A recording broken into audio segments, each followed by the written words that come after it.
Balik lagi bareng gue Rizal. Kali ini cerita film akan menceritakan alur film berjudul Bandiyanadu. Siva yang pria culun tak berani dengan siapapun. Dia memiliki sahabat dan kakaknya yang setiap hari menemaninya. Suatu hari, kakak dan sahabatnya terlibat dalam masalah kepada seorang mafia. Sebelum masuk ke ceritanya, Mimin sapa dulu nih warga yang hadir kemarin.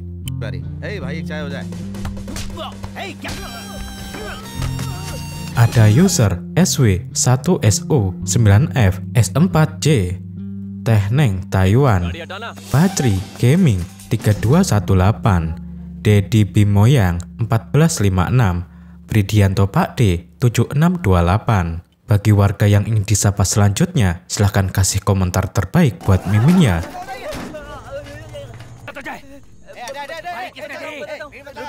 Inilah Siva. Setelah mengetahui kabar duka tersebut, dia melakukan rencana besar untuk melakukan pembalasan. Dan cerita Siva, pria culun, berubah menjadi ganas pun dimulai.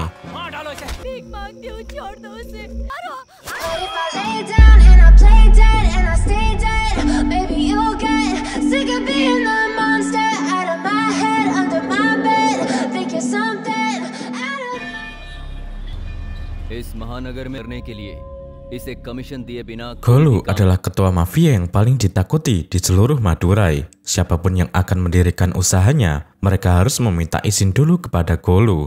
Golu juga mempunyai banyak bisnis, salah satunya perusahaan tambang terbesar di Madurai.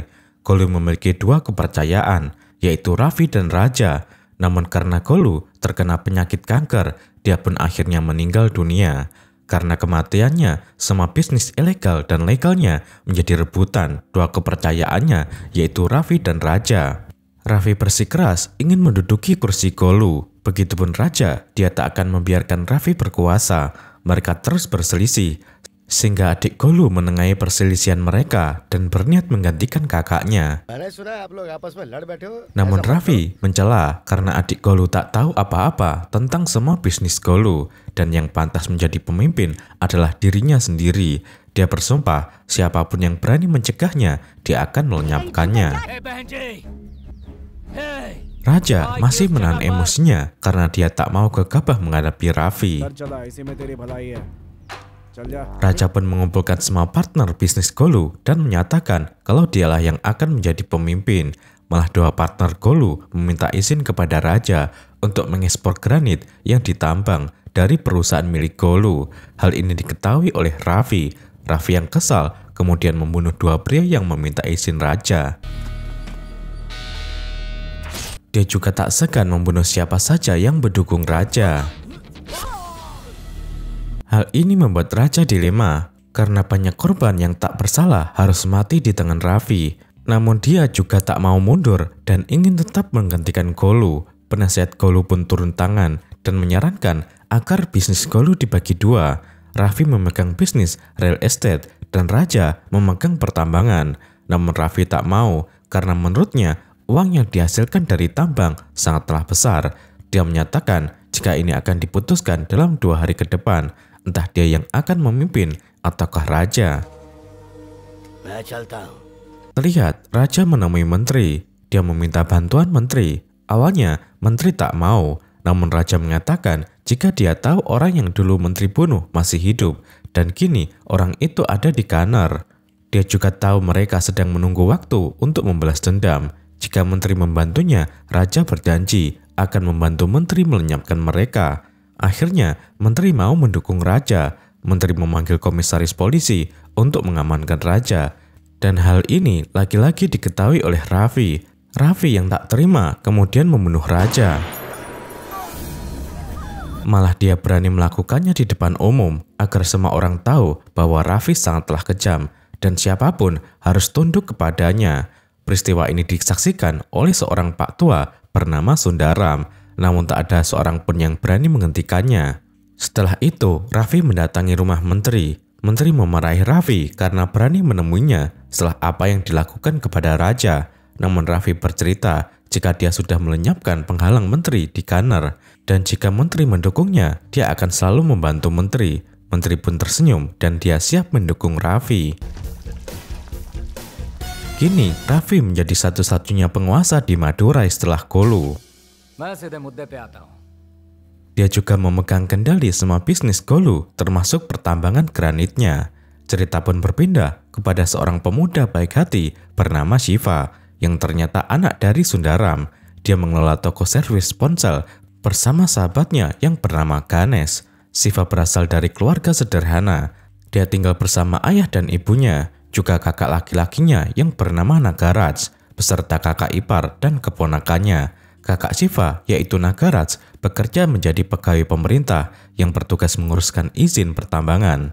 Walaupun dalam kesederhanaan, keluarga Shiva selalu harmonis. Shiva tak pernah berkelahi, dia pemuda yang sangat lugu dan polos, dan tak pernah membalas perlakuan kasar dari siapapun. Diketahui, Shiva menyukai seorang guru SD bernama Malar. Kebetulan keluarga Malar menyewa sebagian tempat milik keluarga Shiva, yang otomatis mereka berdekatan. Awalnya, Malar terlihat izin kepada Shiva yang selalu caper kepadanya. Suatu ketika, Malar mengadu kepada ibunya kalau dia diganggu sekelompok pria di dekat halte bus. Ibunya pun membawa Malar ke rumah keluarga Shiva. Dia berniat meminta tolong kepada anak laki-laki mereka untuk memperingatkan para pria itu agar tidak mengganggu Malar. Shiva yang mendengarnya kemudian menawarkan diri untuk membantu Malar. Namun keluarga Shiva tahu kalau Shiva anak yang culun dan pasti tak mampu melakukannya. Tapi Shiva meyakinkan mereka kalau dia bisa melakukannya. Padahal Shiva meminta bantuan temannya yang bernama Setu. Dia meminta Setu menemaninya. Singkat cerita, Shiva, Setu, dan Ganesh mengikuti Malar ke halte bus untuk menunjukkan siapa orang yang mengganggunya. Setelah mengetahuinya, Shiva pura-pura memarahi mereka. Ganesh membawa Malar ke sebuah toko dengan alasan jika Malar tak boleh menyaksikan perkelahian mereka karena Shiva sangatlah sadis.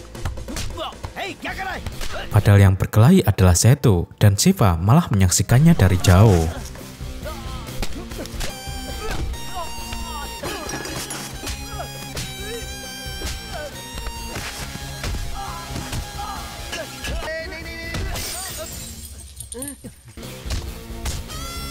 Setelah mereka melarikan diri, Shiva menempelkan darah dari luka di tangan Setu, seolah-olah yang berkelahi. Kemudian dia berakting di depan Malar. Malar pun mengucapkan terima kasih, dan mulai saat itu mereka pun dekat, dan akhirnya menjalin kasih. Suatu ketika, Setu ditemui oleh mantan pacarnya yang bernama Amo. Diketahui dulu hubungan mereka tak direstui oleh orang tua Amo, sehingga Amo dinikahkan dengan pria lain. Amo curhat kepada Setu jika sebelum menikah, dia memiliki pasien seorang ibu-ibu. Ibu itu adalah Ibu Barani yang tak lain kaki tangan Raffi, si penguasa Durai sekarang. Barani memiliki perasaan kepada Amo. Namun ketika Amo menikah dengan pria pilihan ayahnya, Barani tak terima dan meneror keluarga Amo. Amo takut dengan ini. Dia berkata jika dia lebih baik mati daripada harus berurusan dengan Barani. Mendengar itu Setu merasa kesal. Kebetulan saat itu Shiva dan Malari ke tempat itu. Shiva melihat mereka dan menyapa Amo. Setu menceritakan masalah Amo kepada Shiva. Dia berencana untuk membuat perhitungan dengan Barani. Karena sebagai mantan pacarnya, dia pun tak pernah mengusik kehidupan Amo. Dia tak tega melihat Amo bersedih. Namun Shiva mencegahnya karena semua orang tahu Barani adalah antek Raffi. Dan mereka tak akan memaafkan Setu jika ketahuan. Cerita pun berpindah pada perusahaan tambang milik Raffi. Kala itu, Nagaraj juga datang ke pertambangan tersebut untuk memeriksa izin pertambangan. Petugas menemukan jika penggalian tambang melebihi batas izin. Nagaraj menegur staf Raffi dan meminta mereka menghentikan penggalian. Namun mereka bandel dan terus melakukan penggalian, hingga pada akhirnya panggilan tersebut memakan korban. Sayangnya korban tak selamat. Sebagai petugas pemerintah, Nagaraj terus belasungkawa kepada keluarga korban. Dia juga baru mengetahui dari pegawai pertambangan karena panggilan yang melebihi batas dalam satu hari. Setidaknya ada 1 atau 2 orang yang sekarat namun tidak sampai menyebabkan kematian. Nagaraj berpikir jika ini tak boleh dibiarkan. Dia pun mendatangi Raffi dan memprotes penggalian tambang yang melewati batas izin. Dia ingin Raffi menghentikan penambangan. Awalnya, Raffi menenangkan Nagaraj untuk tidak mempermasalahkannya. Dia berjanji akan memberikan uang kompensasi kepada korban sebanyak 40 juta rupiah. Tentu saja, Nagaraj tak setuju dan dia tetap ingin Raffi menghentikan penggalian. Jika ini terus berlanjut, maka akan ada banyak korban lagi yang berjatuhan. Mendengar itu, Raffi kesal dan dia pun mengajarnya. Namun asisten Raffi melerainya. Di perjalanan pulang, Nagaraj diberitahu oleh ibunya jika istrinya sedang mengandung anak kedua. Mendengar itu, Nagaraj merasa bahagia. Di rumah, Nagaraj curhat kepada ayahnya tentang pertambangan Raffi. Ayahnya menyarankan agar Nagaraj mengambil keputusan yang menurutnya benar. Akhirnya Nagaraj memberanikan diri untuk menulis artikel dan memberikannya kepada media tentang perusahaan tambang Raffi yang menggali melebihi batas izin dan mengakibatkan kecelakaan pada setiap karyawannya. Berita itu viral dan Raffi mengetahuinya. Dia sangat murka, terlebih kini perusahaan tambangnya disegel. Dia meminta bawahannya untuk mencari tahu tentang Nagaraj. Sementara itu, karena Setu kekeh ingin memberikan pelajaran kepada Bharani, dia pun dibantu Shiva dan Ganesh mencegahnya di suatu tempat. Namun Bharani yang cepat tanggap berhasil melawan Setu. Mereka berkelahi. Sementara Shiva dan Ganesh melarikan diri, Setu mampu mengalahkan Bharani dengan menusuknya.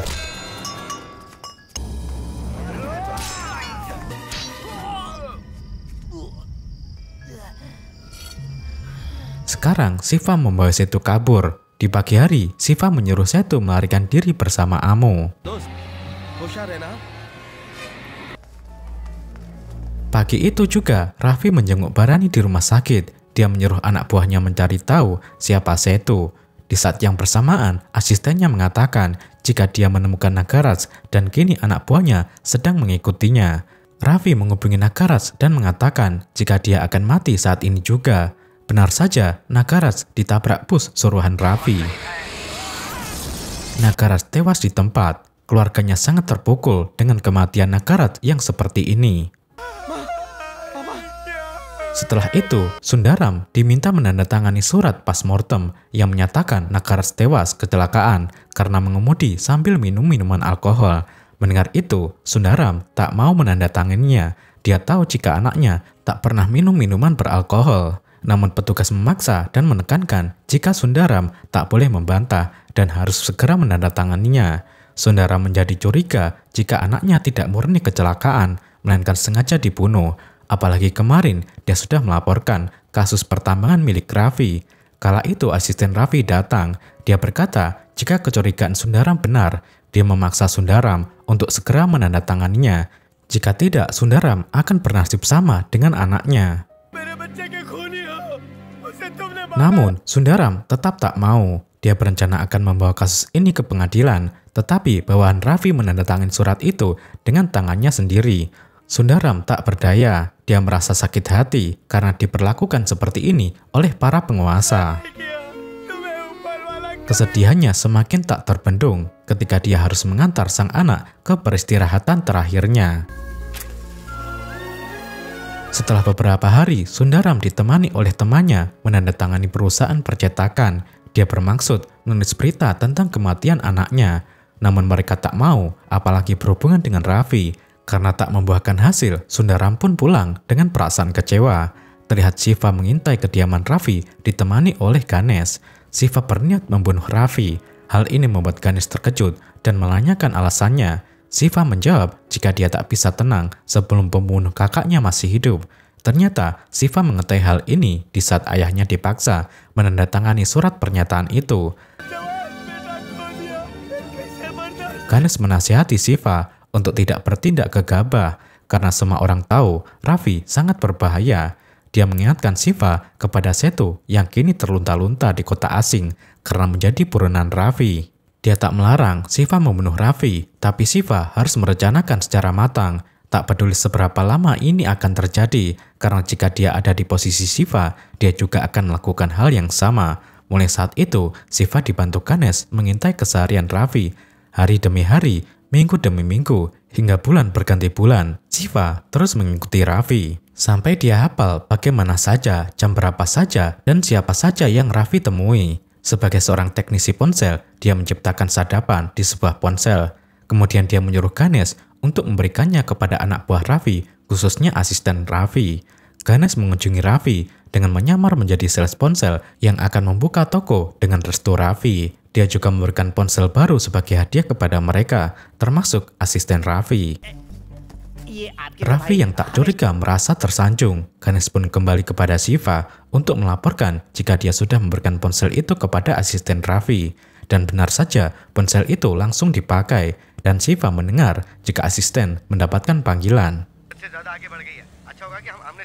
Mulai saat itu, Shiva mendapatkan informasi dari ponsel tersebut yang tersambung kepadanya. Dengan alat itu, dia semakin mudah memantau aktivitas Raffi. Tak terasa, istri Nagaraj melahirkan bayi laki-laki. Keluarga Shiva merasa bahagia, namun bercampur sedih, karena bayi itu tak bisa melihat sosok sang ayah. Sundaraj tak bisa lagi membendung kekecewaannya dengan berdiam diri. Dia pun menemui temannya dan bertanya di manakah dia menemukan pembunuh bayaran. Temannya terkejut dan mengatakan jika Sundaram akan kehabisan banyak uang jika terlibat dengan orang-orang seperti itu. Namun Sundaram tak peduli, yang penting dia ingin Raffi mati. Keesokan harinya, Sundaram diajak temannya menemui para ketua gangster. Namun tak ada satupun di antara mereka yang berani melakukannya kepada Raffi. Tetapi ada satu orang yang mau melakukannya, sebut saja dia Bang Kodir. Sundaram senang, dia pun mengambil semua uang tabungannya dan memberikannya kepada Bang Kodir. Sementara itu, Shiva menceritakan kepada Ganesh jika dia sudah hafal betul di mana dan kemana Raffi selalu pergi. Dia juga sudah memperhatikan kapan Raffi lengah dari penjagaan. Dia berencana akan membunuhnya di Connor, di mana Raffi sering menemui menteri. Singkat cerita, Shiva mengintai Raffi di sana. Dia pun siap membunuh Raffi, walaupun dia sangat takut melakukannya. Dia mempersiapkan alat yang akan dia gunakan untuk membunuh Raffi. Namun ternyata Raffi sudah diserang oleh sekelompok orang.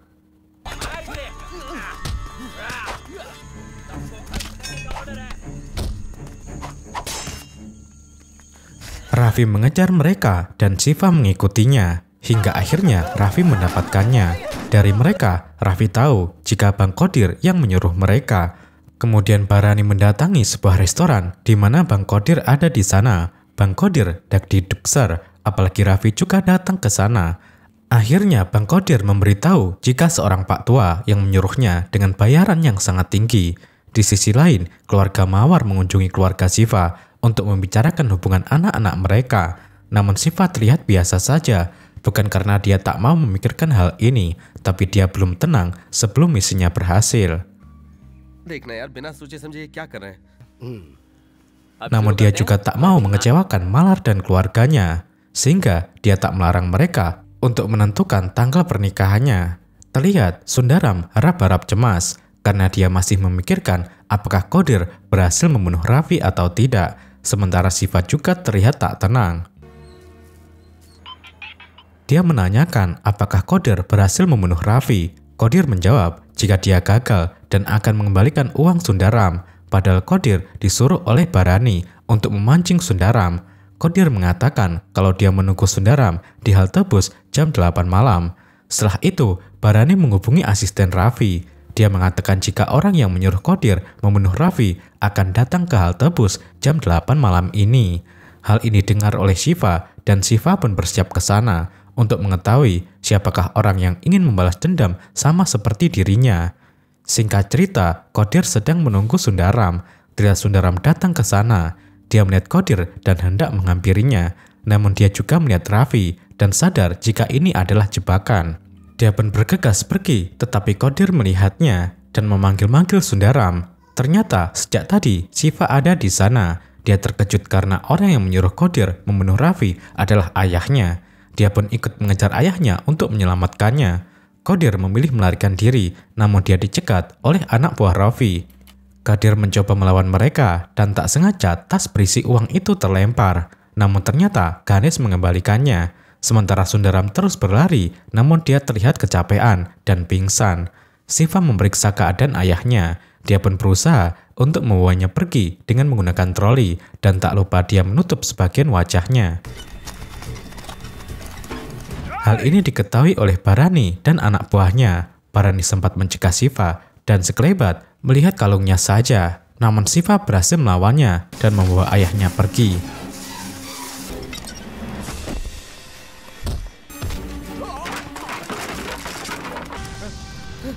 Setelah lolos dari mereka, dia membawanya ke rumah sakit.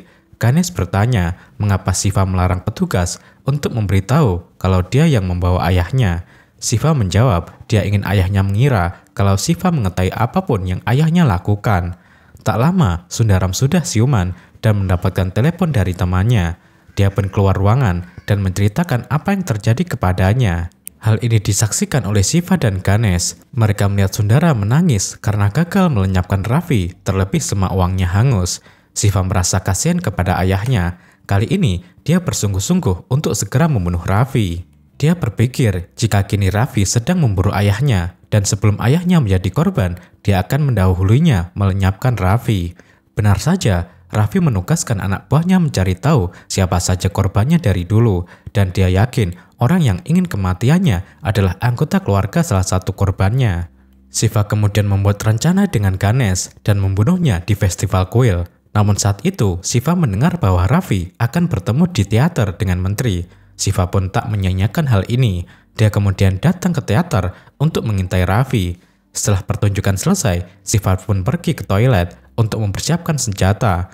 Namun saat itu, asisten Raffi menggedor pintu toilet dan menyuruh Shiva pergi. Shiva pun pergi dengan meninggalkan senjatanya. Saat Shiva keluar, dia berpapasan dengan Raffi. Namun Shiva terlihat tenang. Apasnya, Barani mencegahnya dan menginterogasinya. Dia melihat kalung Shiva dan merasa mengenali kalungnya. Di toilet, Raffi tak sengaja melihat senjata. Ia pun sadar jika Shiva yang berpapasan dengannya tadi sedang mengincarnya. Dia pun berteriak jika Shiva akan membunuhnya. Shiva melarikan diri dan mereka pun mengejarnya. Mereka saling kejar di pemukiman warga. Namun terlihat di sana ada Amu yang sedang diamankan oleh anak buah Barani.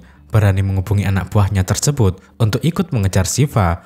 Mereka pun bergegas pergi dan Amu menjadikannya kesempatan untuk kabur. Shiva melihat Amu dan dia pun menyelamatkannya. Dengan bersembunyi di balik tembok, Shiva bertanya mengapa Amu ada di sana. Bukannya dia sudah mengirim Amu dan Setu keluar kota. Disinilah Amu mengungkapkan jika setelah mereka menaiki bus, polisi menemukan mereka dan menyerahkannya kepada Raffi. Setu dipukuli hingga tak berdaya. Raffi menyuruh Barani datang ke sana untuk membunuh Setu dengan tangannya sendiri. Barani yang diselimuti amarah membunuh Setu di hadapan Amu dengan sangat kejam.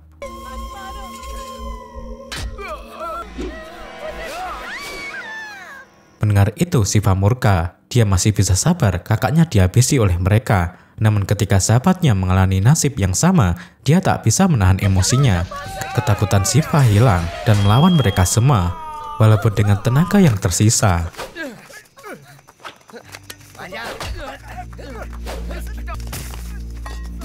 Barani yang marah menyerang Shiva, tetapi Shiva berhasil membunuhnya untuk membalas kematian Setu.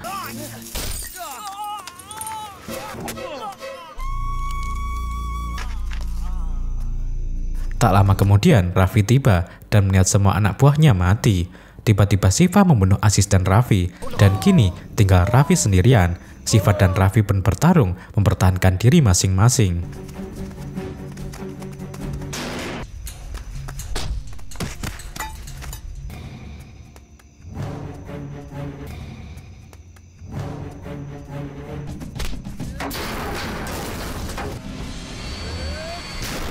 Setelah pertarungan yang menegangkan dan sengit, Shiva terluka parah dan Raffi sekarat. Keesokan harinya, kepolisian datang, namun hanya menemukan mayat anak buah Raffi. Ternyata, Raffi dibawa oleh Shiva ke sebuah tempat yang jauh dari pemukiman. Dia memasukkannya ke dalam lubang yang sangat dalam. Raffi yang tak berdaya sempat bertanya, siapakah Shiva sebenarnya? Shiva menjawab, jika dia adalah wakil semua korban yang Raffi lenyapkan. Shiva pun pergi dan Raffi berusaha keluar dari lubang itu. Akhirnya Shiva dan Malar menikah. 20 hari pun berlalu dan Shiva menelepon polisi tanpa mengungkapkan identitasnya untuk memberitahukan ada mayat di lubang itu. Polisi pun datang ke sana untuk memastikannya. Dan benar saja mereka menemukan jika mayat itu adalah mayat Raffi. Berita penemuan mayat Raffi menjadi viral. Hal ini membuat Sundaram senang. Dia diam-diam menangis bahagia, namun tak memperlihatkannya kepada semua keluarganya. Siva memanggil Sundaram dan mengajaknya ke kamar.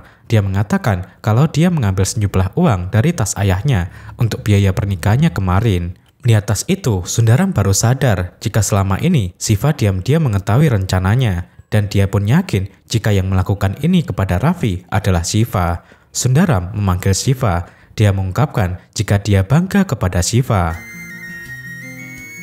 Kini Sundaram kembali bahagia dan film pun berakhir.